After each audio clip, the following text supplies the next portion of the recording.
Hello friends, ఎలా ఉన్నారు అందరూ? బాగున్నారా? మేమైతే చాలా చాలా బాగున్నాం.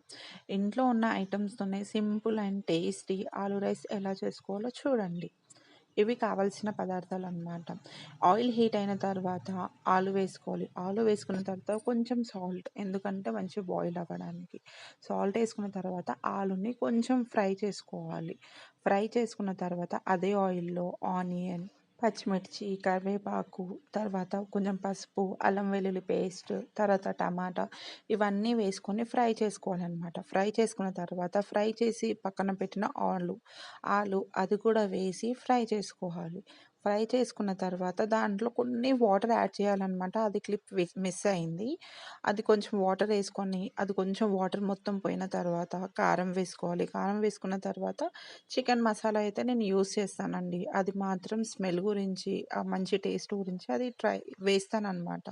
అయితే అది వేసుకున్న తర్వాత రైస్ వేసుకొని మొత్తం టోస్ట్ చేసుకోవాలి. హై ఫ్లేమ్‌లోనే టోస్ట్ చేసుకోవాలి. తర్వాత కొత్తిమీర వేసుకోవాలి. అంతే అండి. ఈజీ అండ్ టేస్టీ ఆలు రైస్.